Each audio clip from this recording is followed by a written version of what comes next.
Eu acho que um dos maiores desafios das PMEs tem a ver com a capacidade institucional. Quer dizer, de capacidade institucional é a capacidade dos seus gestores ou seus promotores tanto desenvolver um negócio ou de poderem competir no mercado. Por exemplo, se olhar especificamente para a questão dos megaprojetos, a capacidade de poderem fornecer os serviços na capacidade, na qualidade e no tempo que os megaprojetos precisam. Olá a todos, sejam muito bem-vindos ao nosso 6º episódio do GA Talks.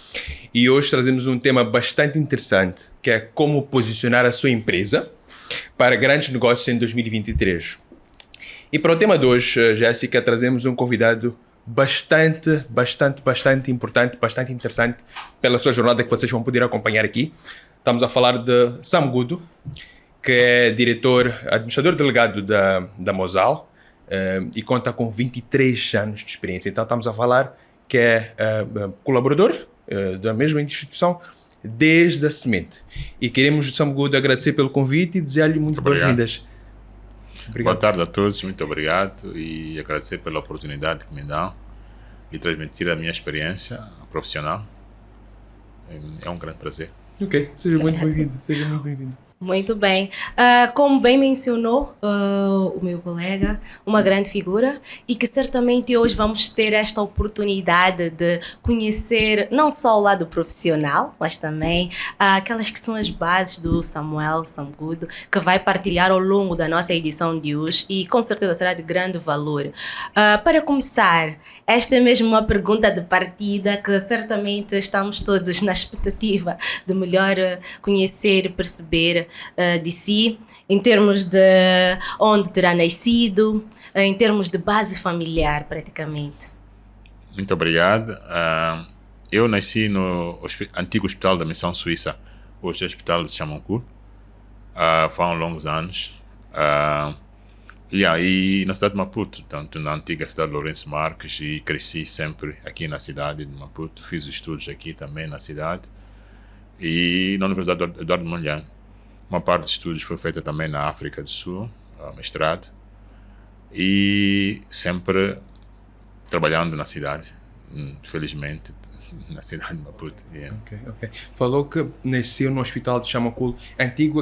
Antigamente pertencia à Missão Suíça. A Missão Suíça. E os seus pais também moravam lá? Os meus pais moravam ali perto. Nós, portanto, nasci no Hospital da Missão Suíça e cresci no Chamancourt, tanto até idade talvez por aí 4 anos, depois mudamos para Malhangalém e depois de Malhangalém para Apolana na altura, portanto, acho que em 1976 que mudamos para Apolana. Aliás, meus pais continuam a viver no mesmo sítio, na Apolana, e tanto ali junto ao supermercado LM, na Bocado de Júlio e aquela rua Francisco Matange. E nessa altura, o que é que os seus pais faziam normalmente? O meu pai sempre trabalhou no município de Maputo, no departamento de contabilidade, e depois trabalhou na Renis Group, que depois a Renis Group transformou-se em Manica, portanto Manica Terminais, Manica Services. Portanto, meu pai sempre trabalhou. A minha mãe sempre trabalhou algum tempo, eu acho que era ainda muito criança na altura, mas trabalhou por um período não muito longo e depois continuou como doméstica. E acredita que isso pode ter influenciado o fato do seu pai ter trabalhado, obviamente, no setor de logística? Não, meu pai sempre foi contabilista. Foi contabilista e reformou como contabilista. Aliás, meu pai trabalhou até muito tarde. Meu pai trabalhou até cerca de 78 anos. E acho que é um dos aspectos importantes para lhe manter a vitalidade e ter estado ocupado durante muitos anos. Ocupação. Muitos anos. Certo. Indo para aquilo que é a caminhada do Samuel Samcudo.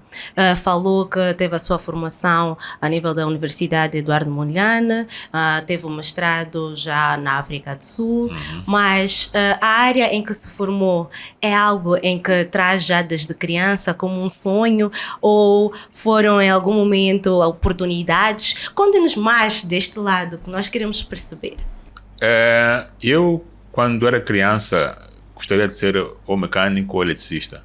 E eu explico, os meus irmãos mais velhos, os meus tios, sempre estudaram na escola industrial. Na altura era a Escola Industrial Mozinho de Albuquerque, acho que era esse o nome. Depois transformou-se em Escola Industrial 1º de Maio.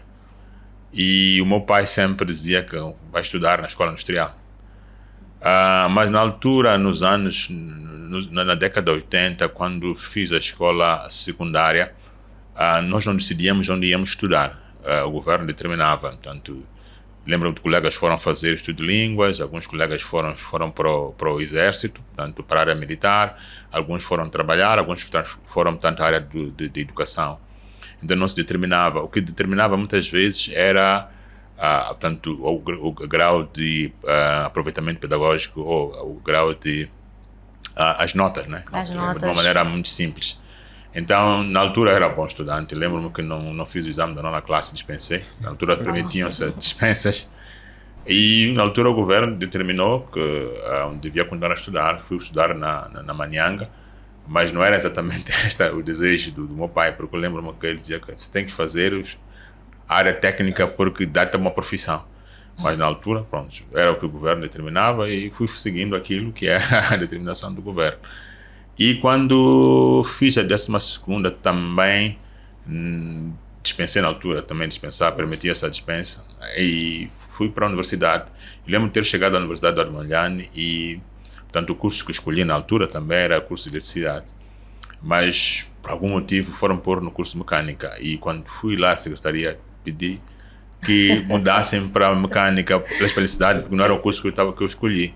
Disseram que não se preocupe, porque os cursos no primeiro ano têm todas as cadeiras semelhantes. Certo. Então, álgebra, geometria analítica, matemática, física. Então, depois, no segundo ano, o senhor vai mudar. Eu disse, tá bem, tudo bem. Mas depois, lá na mecânica, descubro amigos na engenharia mecânica. Eu disse, já estou aqui, porque vou mudar? Já vai continuar. Terminou o primeiro ano.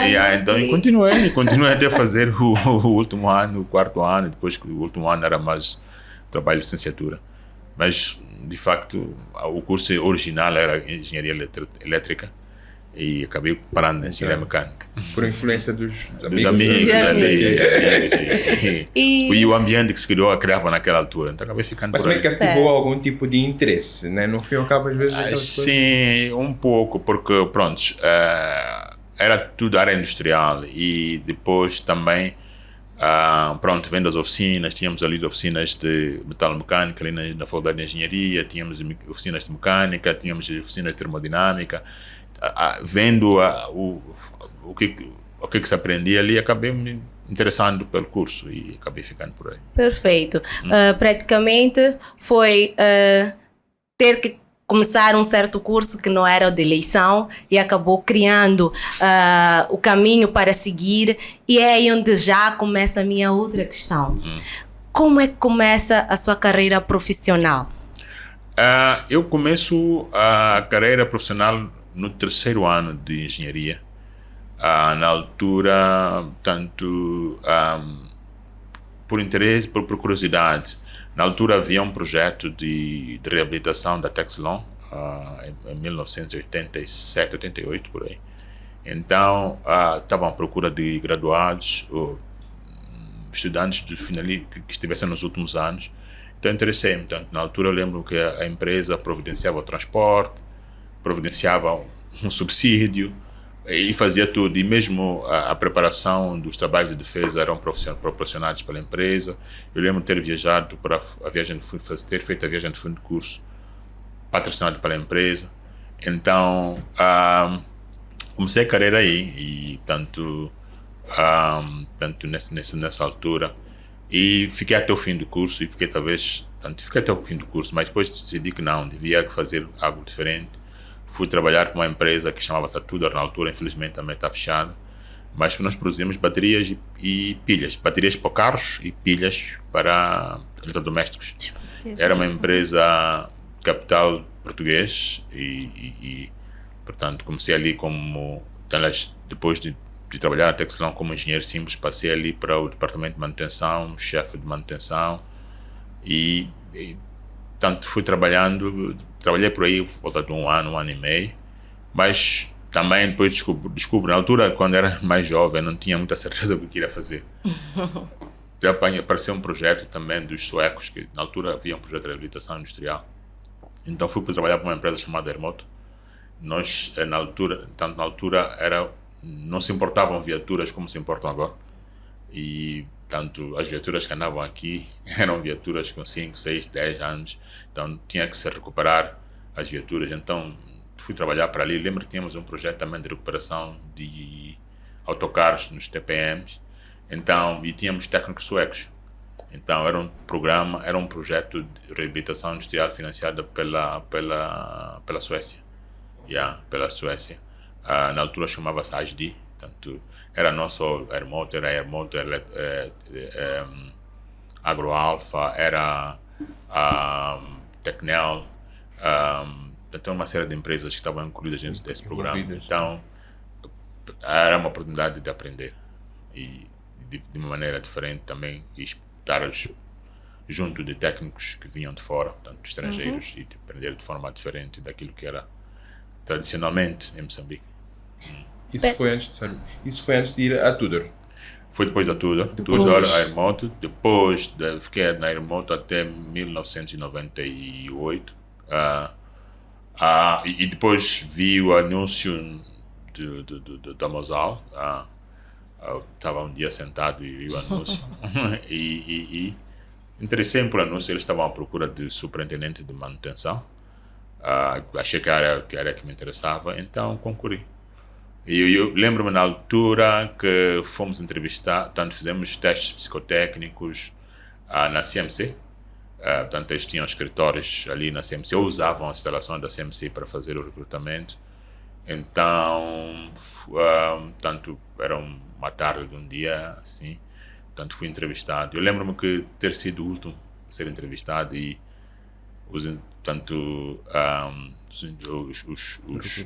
especialistas ou os managers que vinham da África do Sul a comentarem, dizer que para nós, acho que viemos aqui e perdemos o dia, né? Então era o último, porque já tinham sido, porque eu lembro na altura éramos cerca de 12 candidatos, então era o último. Então eles a comentarem, eram cerca de 15 horas, era o último candidato, sempre. Acho que perdemos o dia, porque eles voavam da África do Sul, tanto para vinham da África do Sul fazer as entrevistas. E fui entrevistado como última pessoa e senti que a entrevista ocorreu bem. E tanto isso foi cerca de outubro desse ano. 1998. 98. E eu lembro-me que no dia, porque na altura eu usei o endereço do serviço do meu pai para mandar como correspondência. Okay. Lembro que o meu pai chegar a casa no dia 22 de dezembro e disse que há um documento aqui, uma carta que eu recebi no serviço, e pensei que fosse porque o meu irmão já trabalhava lá, no departamento de tecnologia e de informação. Pensou que fosse a carta para o meu irmão. Depois o meu irmão olhou para cá e disse, não é carta para o meu irmão, é carta para si. E abriu isso que era a carta para mim. E tinham passado muito tempo, já não tinha nem esperanças que talvez não passei. E eu acho que a coisa interessante para mim é que no departamento de manutenção era o único superintendente, porque eu entrei como superintendente na Mosal, era o único superintendente moçambicano, eram todos estrangeiros. Certo. Fui o primeiro superintendente da manutenção moçambicano. E também um dos aspectos importantes é que fomos a primeira secção da Mosal a começar a funcionar 24 horas.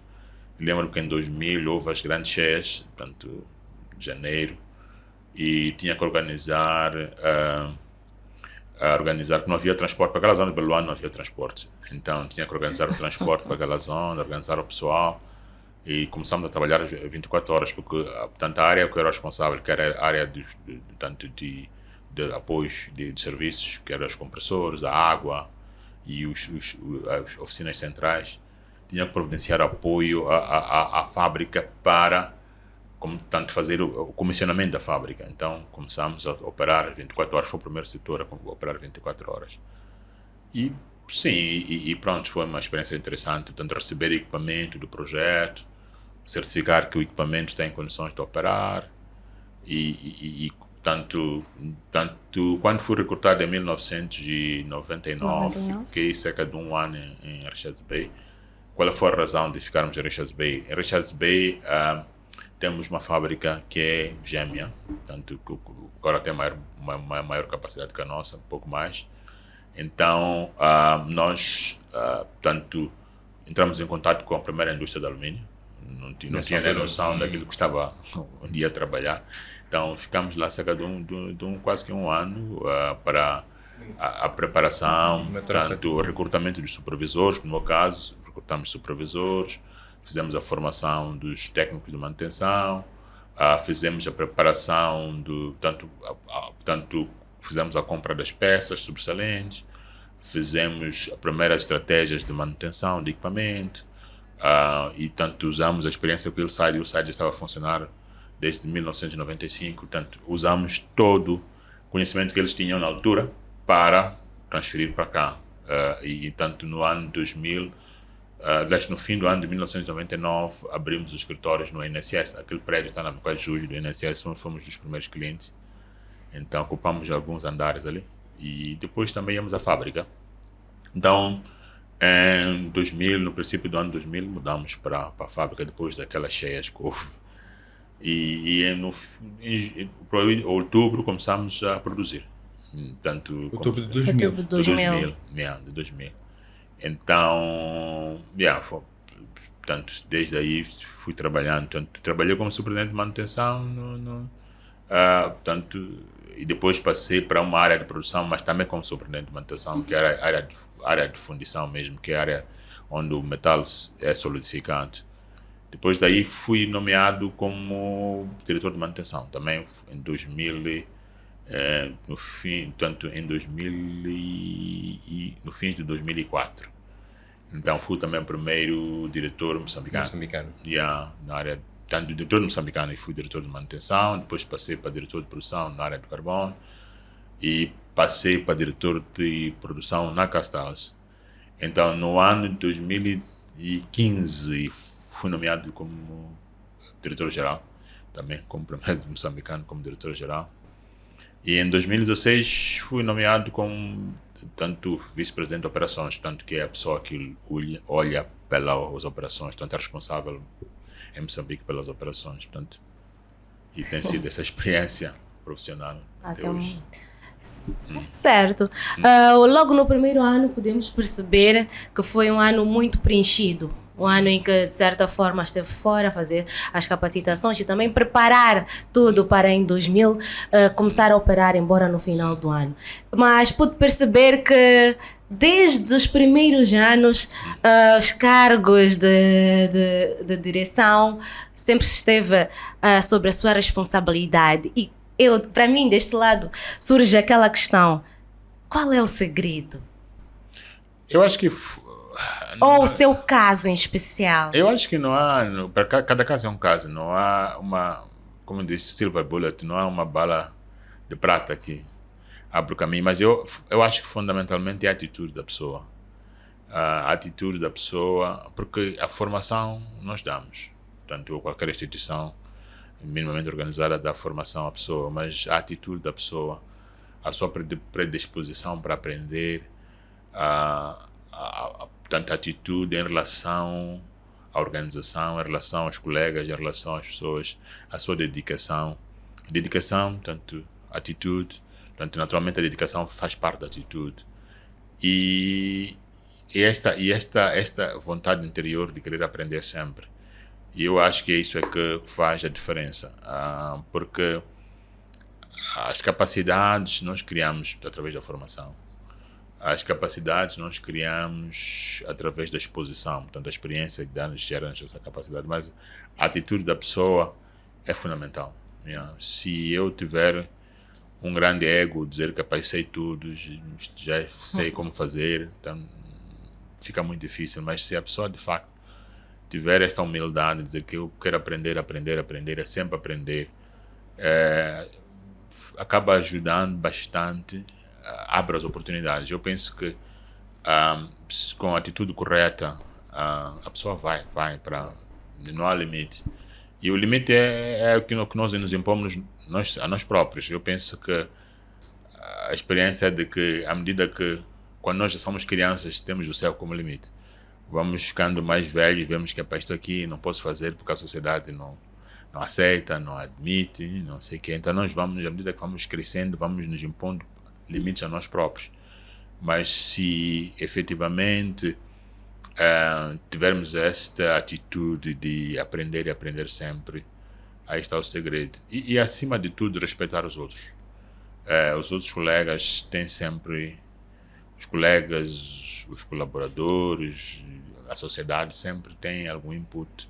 Então, nós dizemos que temos dois ouvidos e uma boca. Então, ouvir sempre.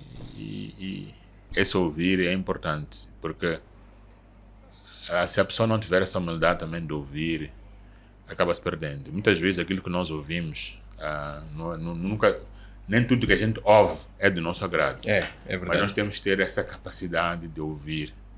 E ouvir e ter essa humildade de ouvir.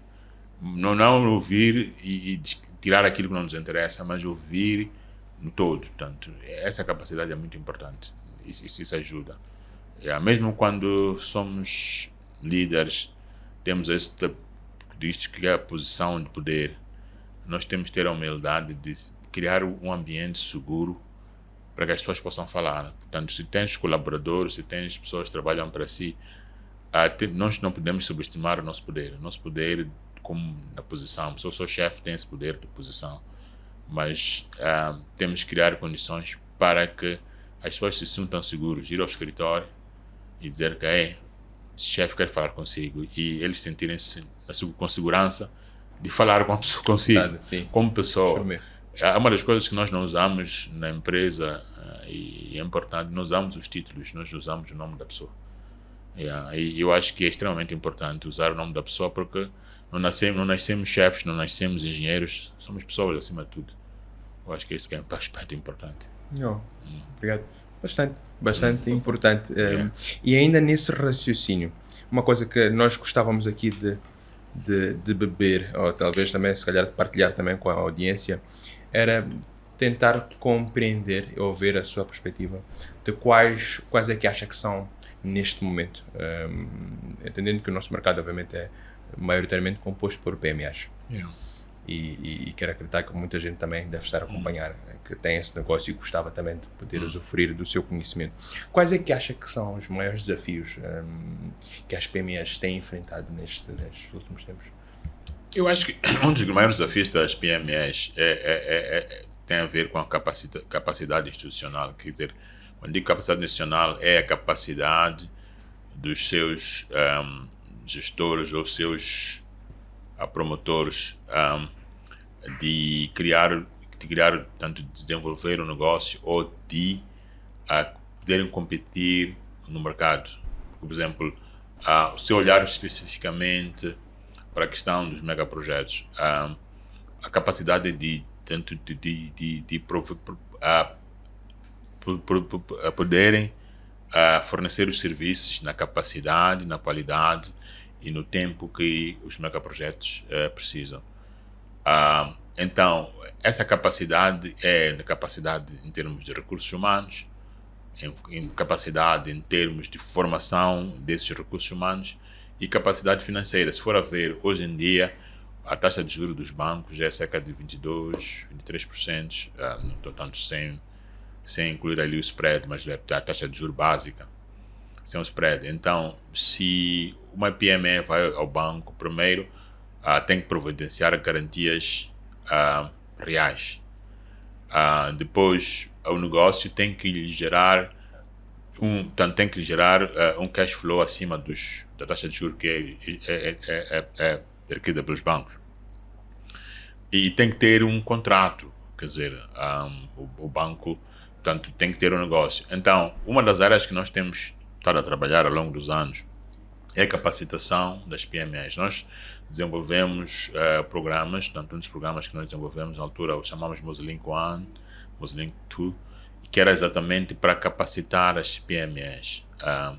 Tanto no sentido de eles desenvolverem um plano de negócios, no sentido de capacitarem os seus técnicos, no sentido de perceberem o mercado, no sentido de tanto acederem até a fundos, tanto ajudá-los a apresentarem um programa, tanto um plano de negócios concreto que se possam aproximar das instituições financeiras. Alternativamente também portanto, dar a formação, a questão da formação. E nós, portanto, produzir a formação, porque penso que o desenvolvimento das pequenas e médias empresas, de facto, sem a ajuda nossa ajuda, sem a ajuda do governo, sem a ajuda de todos aqueles que têm interesse no desenvolvimento deste setor, é muito difícil. É muito difícil e as empresas vão tanto sempre ter esse problema de questão. Tanto não podemos olhar os aspectos de fraqueza e tanto ficarmos junto em cima do muro e pensar que elas vão se resolver por si próprias. Nós temos que dar a mão naquilo que é essencialmente na área de capacitação. Na área de capacitação das PMEs, e penso que são vários parceiros que devem participar, que devem dar uma mão. Nós temos tido diferentes programas em que a IPM, por exemplo, participa, em que outras instituições de apoio multilateral participam.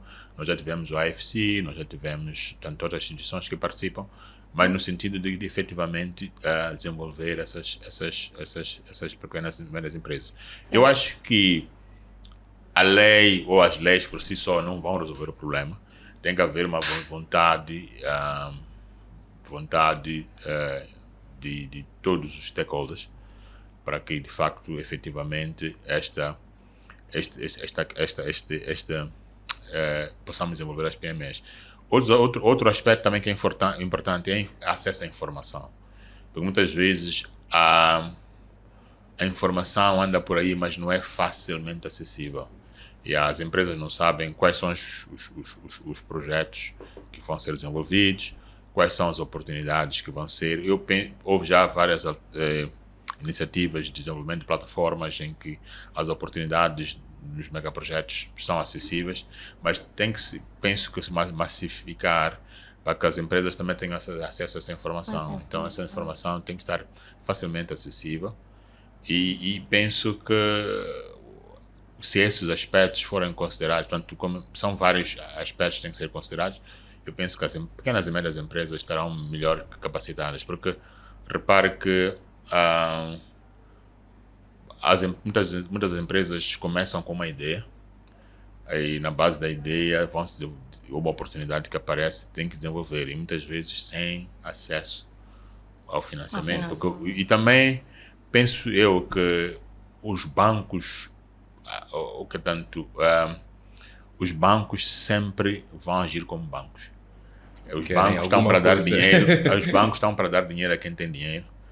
Os bancos não estão para dar dinheiro a quem não oferece garantias e não tenha garantias reais. Então eu penso que tem que se encontrar outros fundos, outras formas, tanto através de fundos de título perdido, através de capital de risco, através de outras iniciativas que não sejam necessariamente os bancos. Eu lembro-me de ter estado no Brasil, em que era uma experiência no Brasil em que eles levavam estudantes, os melhores estudantes, na faculdade de engenharia, por exemplo, e incentivavam os estudantes a formarem empresas. Aí, em que eles diziam que se tivessem uma taxa de sucesso de 10% já era muito bom. Então eles tanto financiavam mesmo estudantes a título perdido. Então repara que se tiver 10% de sucesso significa que provavelmente poderás cada ano ter emprego para cerca de 50, 100 pessoas.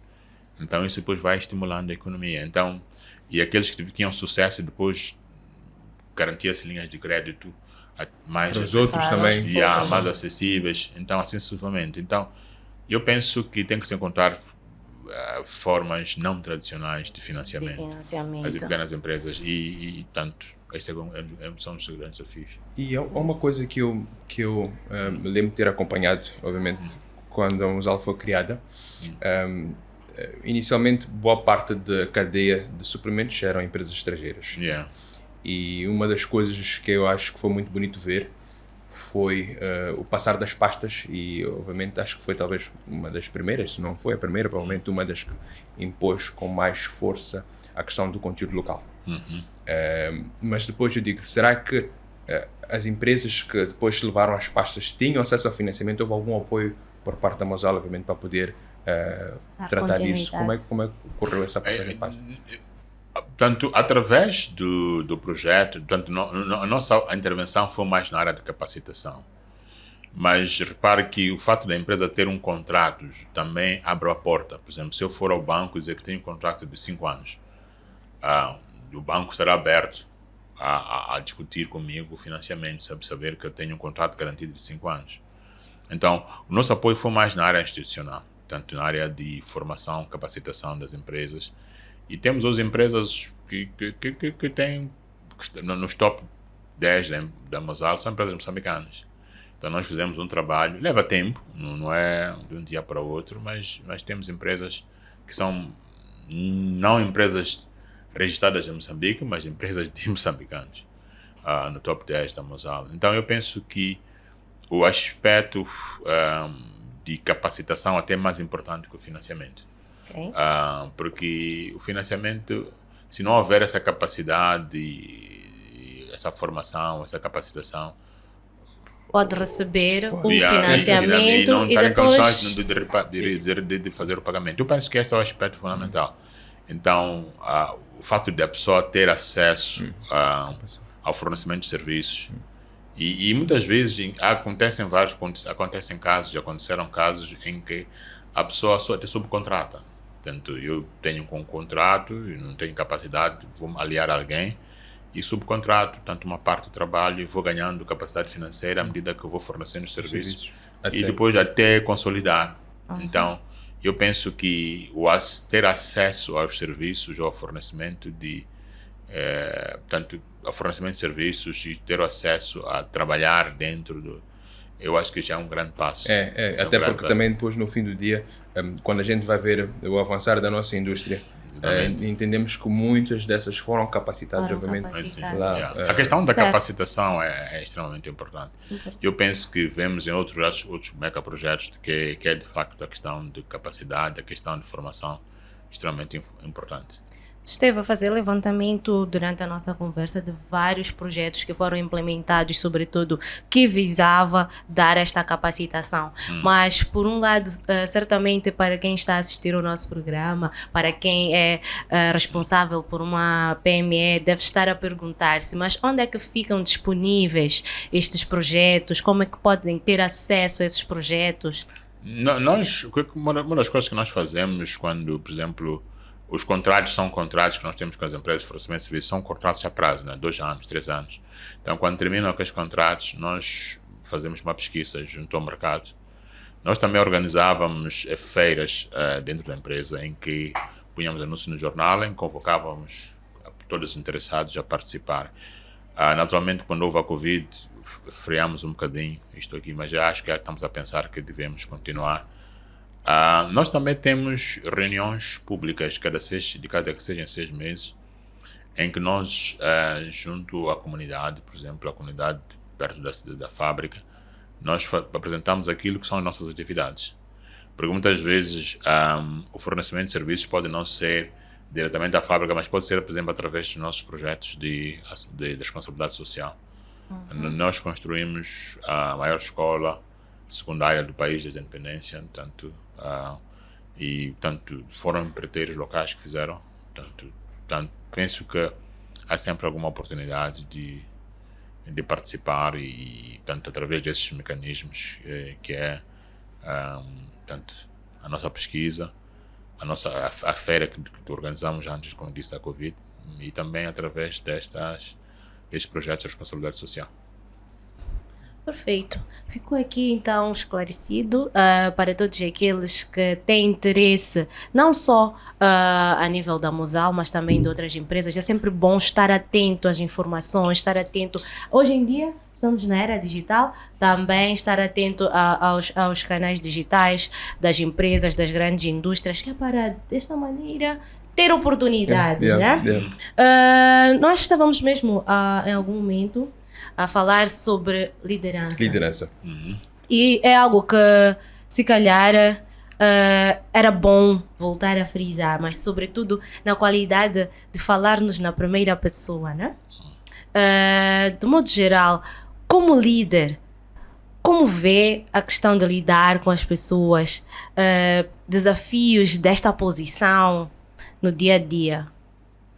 Eu acho que, tanto como líder e para ser líder, disse inicialmente, é a atitude da pessoa, tanto a atitude da pessoa em relação aos desafios que se colocam dia a dia. Um líder não pode fugir aos conflitos. Os conflitos fazem parte da liderança. Quando digo conflitos, é conflitos um pouco sérios, conflitos mais leves, que é pontos de vista diferentes, mas também como líder é a capacidade de receber opiniões diferentes da sua como líder, a capacidade de ouvir e perceber, e a capacidade de apresentar resultados, porque no fim do dia também o que conta são resultados, né? Nós estamos num mundo que é competitivo, então se a pessoa não apresenta resultados, por mais que seja alguém que ouça, escute e perceba, mas tem que apresentar resultados também, porque o mundo de hoje é assim mesmo. Mas também a capacidade de poder trabalhar através das pessoas. Portanto, repare que nós, como empresa, temos cerca de 2.000 trabalhadores contratados, trabalhadores tanto diretos. Então, não é possível ter 1.000 olhos para ver tudo. É verdade. Mas tens que ter a capacidade de trabalhar através das pessoas. Então, e ter a capacidade de motivar essas pessoas, ter a capacidade de formar, ter a capacidade de ser até exigir, quando for o caso de exigir. Portanto, a questão da liderança tem a parte boa, né? Que é a parte de promoção, a parte de criar as capacidades, mas também tem a parte de exigência, que é nós temos que, as empresas estão para fazer lucro, estão para fazer, então nós temos que tanto balancear as coisas, mas fundamentalmente é importante trabalhar através das pessoas. Portanto, nós temos que criar este clima de confiança, esse clima em que a pessoa tenha capacidade, sinta-se livre de falar, de contribuir. Porque cada um de nós, quando vem para trabalhar, quer dar o seu máximo. Então, eu acho que se nós não criarmos um ambiente em que a pessoa dê o seu máximo, estaremos já... Um ponto interessante. Ambiente de trabalho. Que cada um possa dar o seu máximo. Falou também, de um universo de 2.000 colaboradores, o que implica não trabalhar sozinho. Na sua pessoa, qual é a característica que toma em conta para escolher aqueles que fazem parte da equipe de liderança que estão ligadas diretamente a si? Eu acho que o primeiro de tudo é a atitude da pessoa. A atitude da pessoa é fundamental. E essa atitude, de facto, porque atitude, comportamento, saber estar, porque a atitude influencia os outros, tanto o seu comportamento influencia os outros. Então, porque os aspectos técnicos nós formamos a pessoa. Eu comecei a trabalhar na indústria de alumínio, nunca tinha visto uma fundição de alumínio. Mas alguém ensinou. Mas a minha atitude de aprender, a minha atitude de trabalhar em equipe, a minha atitude de querer também passado alguns anos, com a minha experiência, ensinar aos outros, é que foi fundamental. Nós temos hoje na empresa diretores que começaram como graduados da universidade. Temos hoje acima de 95% de trabalhadores nacionais. E são indivíduos que, também como eu, nunca tinham visto antes acima alta. E nós exportamos alumínio para o mercado europeu, mas eu posso dizer que, para além de exportar alumínios, nós também exportamos competências, exportamos pessoas. Nós temos no Catar cerca de 100 moçambicanos, que aquela empresa lá do Catar, Catalum, veio recrutar ali na nossa porta ali. Então, temos pessoas na Arábia Saudita, temos colegas no Bahrein, temos colegas, tanto na indústria, temos colegas um pouco por todo o mundo. Na indústria. Então, significa que são pessoas competentes, são pessoas que, portanto, há o reconhecimento que fizemos um trabalho bastante grande de formação. Então, formação é algo que fazemos e devemos fazer, nossa obrigação, mas a atitude da pessoa conta bastante. Então, praticamente são competências interpessoais, aquelas que são as nossas bases intrínsecas. Exatamente. Eu penso que ninguém nasce líder, os líderes são formados. Então, e eu penso que a atitude é fundamental. Fundamental. Fantástico. Uma das coisas que a gente entende, a gente seleciona os melhores trabalhadores, aqueles que têm atitude e por diante. Mas depois existem alguns benefícios, vamos assim dizer, né? Chamam de employers benefits, que a gente deve dispor para que esses trabalhadores sintam-se confortáveis com a entidade e que as suas famílias também sintam o benefício de, obviamente, ele estar associado à entidade. E uma das coisas que tem-se adotado, que temos, que o mercado também aos poucos começa a introduzir, é olhar para aquilo que é a vida dos colaboradores. Uma forma de fazer isso é oferecer os mesmos também um seguro de vida, seguros de vida em grupo que tem-se feito. Mas eu depois pergunto, consegue imaginar como é que seria uma entidade a trabalhar sem estar a oferecer esse tipo de benefício aos seus colaboradores? Eu acho que o seguro de vida, aliás, devia começar individualmente. Devia começar individualmente, porque nós nunca sabemos. A gente muitas vezes atravessa a rua aqui, alguém vem ali, por cima de nós e podemos ter um incidente grave. E pronto, temos responsabilidades sociais junto à família, junto a outras responsabilidades sociais, e ficamos incapacitados de trabalhar. Então, o seguro é extremamente importante, não só no apoio individual, mas no apoio familiar, naqueles momentos difíceis. Portanto, para as empresas também é o mesmo, porque se tem os colaboradores, a pessoa pode, portanto, infelizmente acontece, ter uma doença grave, estar incapacitado de trabalhar, pode ter, se estiver numa área industrial, pode acontecer algum incidente, ou até, portanto, acontecer um acidente a ir para o trabalho. Então, eu penso que o seguro de vida é algo que devia sempre encorajar, porque, de facto, em particular para o colaborador, tanto é importante para que aconteça o que acontecer. Nós não sabemos o amanhã. Dizem que o amanhã só a Deus pertence. Então, para esses momentos, essas situações imprevisíveis da vida, a pessoa estar protegida não só como pessoa, mas também a família, porque normalmente são situações que acontecem em que a única pessoa que está em que acontece, a pessoa sujeita ou que teve acidente é o chamado breadwinner.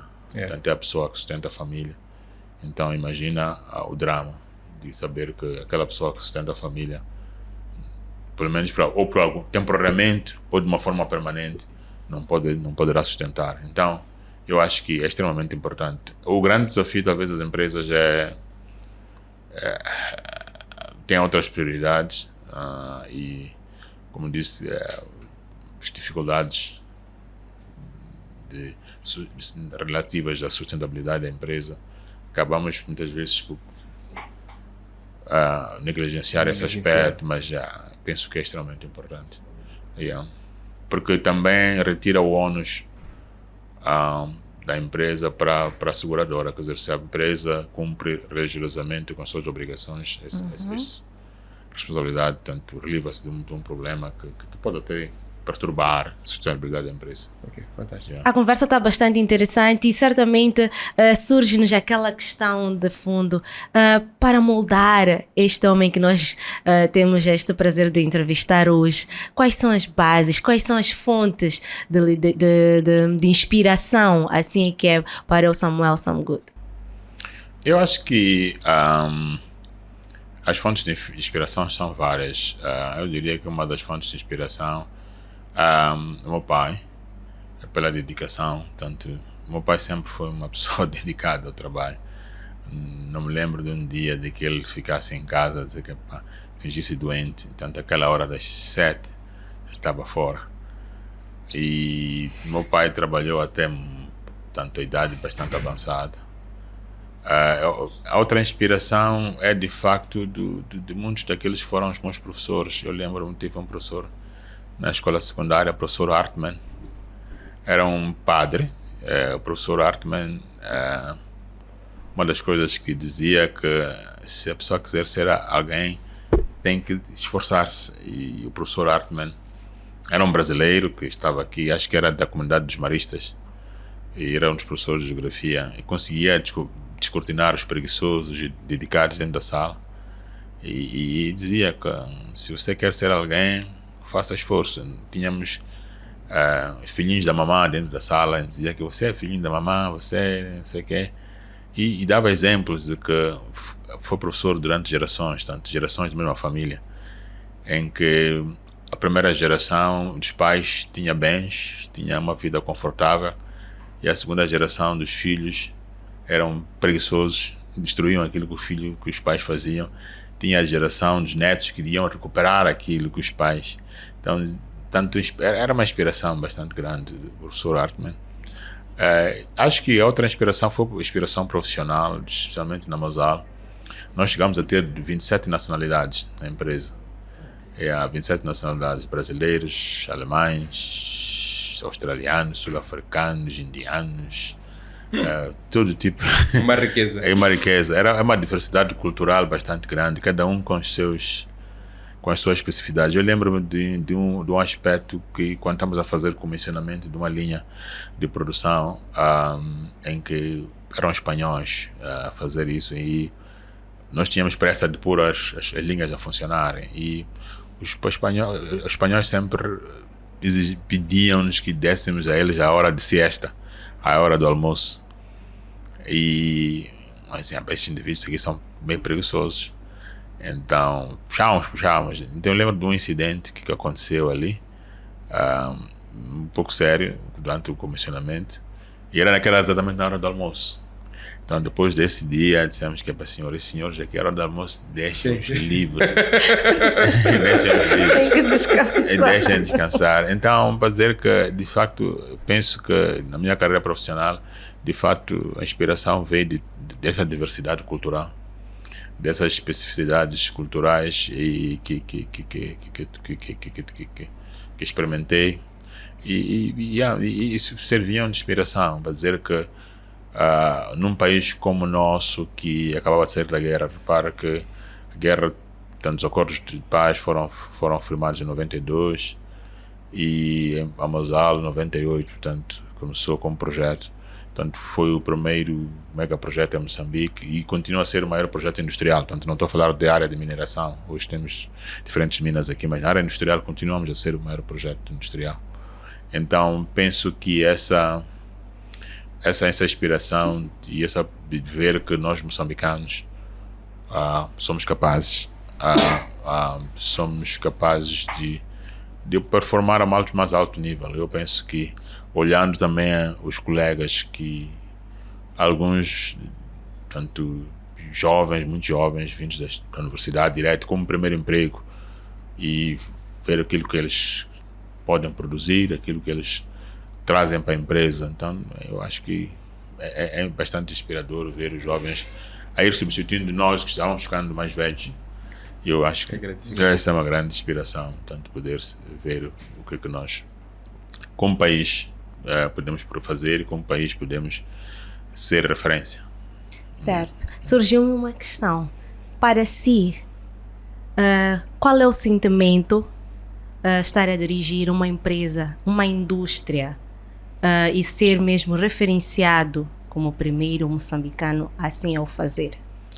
Eu acho que é um sentimento, primeiro, de orgulho, segundo, de responsabilidade. Eu penso que não há tanto para chegar onde cheguei, é porque, de facto, aqueles que colocaram no lugar tinham confiança de que podia apresentar resultados, mas orgulho e também a responsabilidade, porque tanto gostaria que fosse um outro moçambicano também, que quando chegasse o meu tempo de sair, fosse um outro moçambicano a continuar. Então era bom que deixasse lá a referência, o nome. Então é essa a responsabilidade que eu acho que carrego, que é de garantir que as próximas gerações também sejam gerações de moçambicanos a continuar. E temos também a responsabilidade de que a empresa não deve servir só esta nossa geração, tem que seguir outras gerações. Então, deixar um legado e as pessoas poderem olhar o legado que deixar como referência, de que esteve aqui alguém que é um orgulho, é uma referência para nós. Da mesma maneira que nós temos referência dos outros, também que as gerações vindouras nos usem como referência. E portanto, que nos possam usar a nossa experiência como referência, como inspiração também. Ok. É possível, não é? É possível. Olha, muito obrigado. Chegamos ao fim, então, do nosso podcast. Queremos agradecer imenso pelo conteúdo que partilhou connosco. É de grande valia para todos nós. E ficamos orgulhosos também, obviamente, por poder contar consigo na liderança de uma década, que é uma das maiores empresas, obviamente, em Moçambique. Então, ficamos por aqui, Jéssica. Agradecer a todos que nos acompanharam neste 6º episódio e dizer que fiquem ligados, então, nas nossas redes sociais. A gente se vê no próximo episódio. Muito obrigado, então, a todos. Obrigada. Muito obrigado pela oportunidade. Obrigado. Obrigado.